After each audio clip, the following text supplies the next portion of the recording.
The techniques that I will be sharing here are broadly same for almost all the successful candidates across different competitive exams, but including UGC net of course, but you must employ it like with a pinch of salt by understanding your own needs and understanding your own circumstances. For example, if you have your semester exams ahead, you certainly cannot devote the same amount of time like others.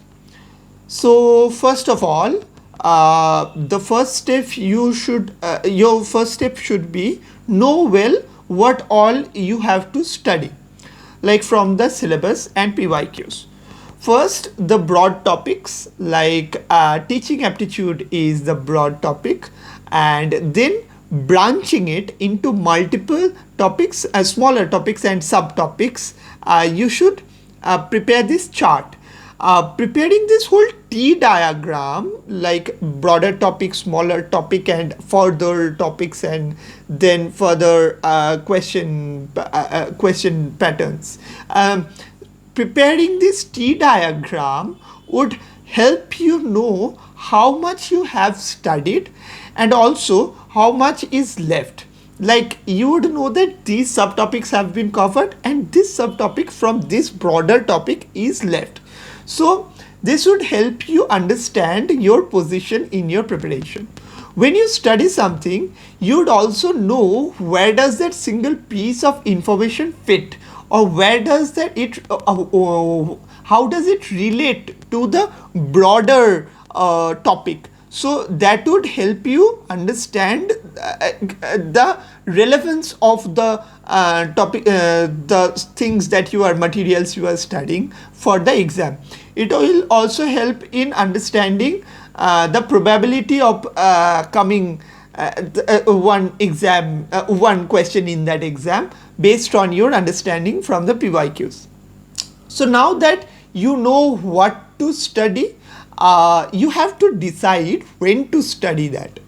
Based on your strengths and weaknesses, decide broadly the time span you are going to devote for one specific topic. For example, let's say you decide to complete the basics of paper 1 in 1 week. Now, I would not suggest you to set the routine like this. From 9 to 12, I will study environment. From 2 to 5, I will study logical reasoning. From 6 to 10, I will be studying teaching aptitude, and I'll be going to sleep at 11. I won't suggest you this kind of routine. Rather, note down the 3 topics you will study that I just mentioned separately. Then the sources you would like to study them from, like for teaching and logic, you might select Talvir Singh's marathon videos. For environment, googling the terms that will be coming in the PYQs can be your source. Then note down the potential study hours you are ready to devote, like 9 to 12, then 2 to 5 and 6 to 10. Don't select the specific time span. Now the next day around the study hour, like from 9 to 12, watch the video or read the book that you feel like reading or watching. Don't you are not burdened to do a certain task anymore. The goal is not to be just burdened by that routine. You should be feeling like you have the liberty of studying whatever you want to do. So with flexibility, studying becomes a lot more easier and it becomes fun. So you may fix up some specific time for revision also, but that is different. The broader goal should be making it more flexible and not that rigid. You may also watch the marathon videos only while sitting for your meals. Like I completed the whole marathon on teaching aptitude while sitting for my 3 meals on a particular day. It didn't even feel like studying. Like I would get up from my studying and go to eat and watch the video and pause the video and come back and study my paper 2 studies and go back for the next meal and resume from there. So in this way I completed a lot of videos and watched a lot of videos. You can employ that also. Also, you may want to study one topic, let's say higher education, for one whole day.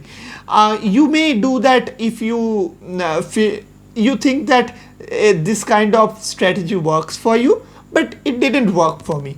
I always studied multiple topics on a single day, so I would fix the topics that I would be studying for the next day and note them down before going to sleep. That used to be my strategy, and I found it quite helpful because it never felt I never felt bored by studying one single topic. So another thing about study timing is don't overdo your studies on a single day or a couple of days at a stretch. Study as much as you enjoy, or not more than that, because you have to study with full focus and consistency every day for the rest of the time that you are left with. 2 days of studying 14 hours a day and not studying for 2 days straight is much less effective than studying 6 hours a day for 4 days. Although the composite time is much less, if you are compelled to study like the first case, then it is a different case. But if you are given a choice, then I would suggest that go for the second time.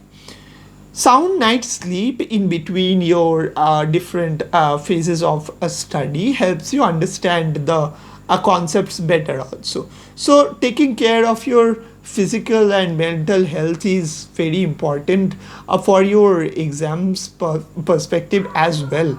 Don't ignore it, because it directly impacts your study time, your quality of study time, and effectively your exam performance as well. So now a few things about note making. Note making is helpful for net only for conceptual topics like the teaching aptitude. Don't go on making notes on informative topics. The task would never be completed and your exam will be knocking at your doors. Take notes in your own way, like if you love taking notes in paragraph form, do that, it's fine. But make your notes as short as possible, because that would help you in revision. You cannot revise pages after pages just before the exam.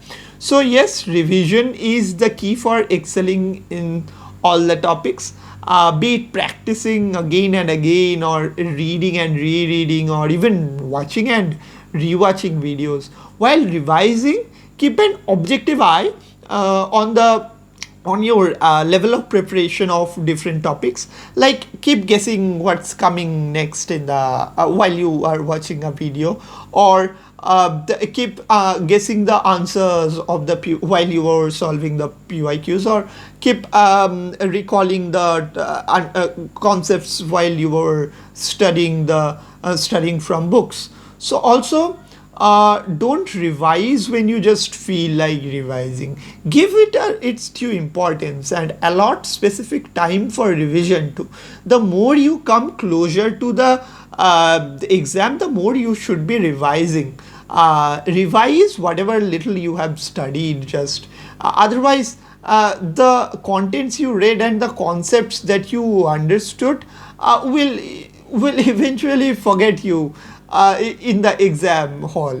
If you do not revise enough, your mind would not function in that specific 3 hours of time so fast to just derive things and get things out of your mind. If you have revised enough, concepts would be at your tip and you would be able to answer those questions very fast.